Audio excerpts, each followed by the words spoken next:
بسم الله الرحمن الرحيم. السلام عليكم ورحمة الله تعالى وبركاته. kulanti wacan oo wanaagsan idil ahaantiin baa mar kale meel kasto aad daafaha dunida naga daawanaysaan kusoo dhawaada war wixii ina soo gaaray oo aad kala soconaysaan telefishinka caalamiga Somali Channel ee magaalada London magaalada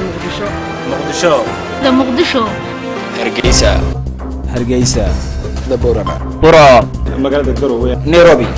Mandera Garissa Dadaab Buuhoodle Iswiida Beledweyne Garowe Jidda Baydhabo Banan Galgaduud magaalada Cape Town dalka Netherlands. qaar ka mid ah waxgaradka iyo aqoon-yahanada Soomaaliyeed ee ku dhaqan gobolka Banaadir ayaa waxa ay soo dhaweeyeen maamul goboleedka Khaatimo 2 ee looga dhawaaqay shirka Taleex ka socda. waxa ka waramaysa wariyahayaga Nimco Maxamed Bashiir oo nooga soo waranta magaalada Muqdisho.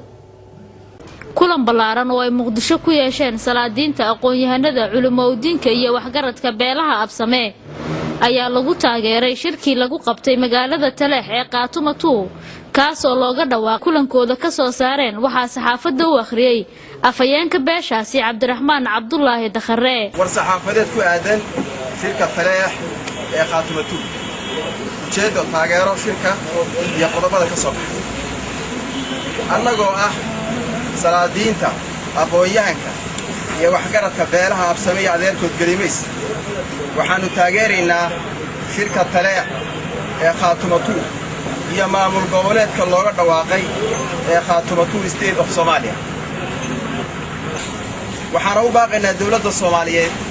oo madaxweynaha ka yahay Sheekh Aadan iyo international community-ga in ay gacan ka geystaan sidii colaadda loo darin lahaa beelaha walaalahana loo heshiin lahaa.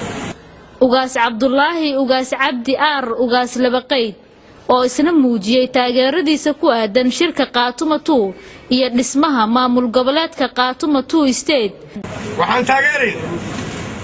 annagoo ku hadlayna magaca beesha absame iyo adeerko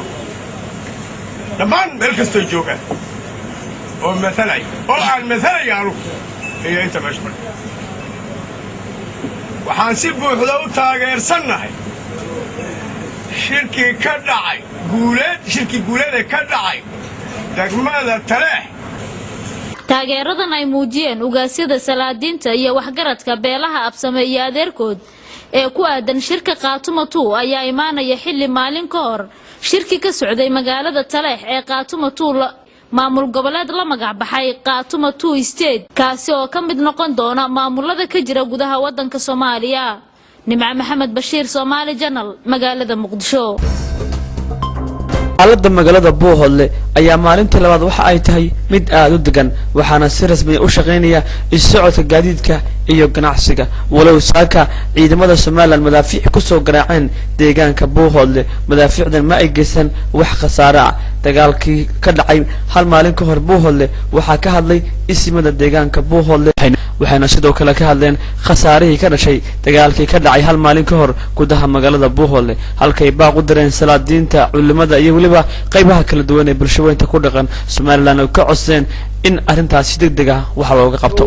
waxaan ugu baaqaynaa shalayba kuwa la lahaa berberay ka hadleen malaad nimaan qiin maaha kaas anigu saaka colaad dadkayga ugu baaqi maayo waxaan ka codsanayaa ragga magacayga garanaya ee muuqaalkayga garanaya ee aanu iswada naqaano ee salaadiinta ee culimada ee islaamka ee aan walaalaha deriska nahay waanu isku dhimanaynaa dhimashadeena qofkii dhintaaba wuu tegayaa ehlu naarnimana waa la dhaxlayaa. Ali Cismaan Yusuf Ali Dakar telefishinka caalamiga ee Somali Channel magaalada Buuhoodle ee xarun goboleedka Cayn. iyo abaabulayaashii taageeradaas ayaanu ku booqanay goob ay ku sugnaayeen markaas taageeradii socotay waxaana ugu horreyntii warka la siiyey oday Cabdilaahi Maxamuud Faarax oo ka mid ah waxgaradka ku dhaqan degmada Ceelbuur. sidoo ku muujiyay fikradda ay ka qabaan annagu waa ku taageeraynaa waa ku garab taaganahay waana u hambalyeelanaa. sidoo kale waxaa ka hadlay maayir ku-xigeenka magaalada Ceelbuur Cumar Ciise Dhaaye Cumar Janaale wuxuu yiri waana ku mahadsanyihiin walaalaha iyo haddii ay garteen dantooda oo ay ka tashanayaan masiirkooda oo ay yiraahdeen maamul baanu samaysanaynaa waana midda kaliya ee ugu macquulsan ee Soomaaliya isugu iman karto gobol walba markuu samaysto maamul federaalna lagu tagi karo Soomaaliyana ay isugu iman karto waana ku taageersanahay walaalaha iyo waana taageeraynaa hambali iyo bogaadi baan ugu diray cabdirasaaq cali bilbil telefishinka caalamiga Somali Channel magaalada Ceelbuur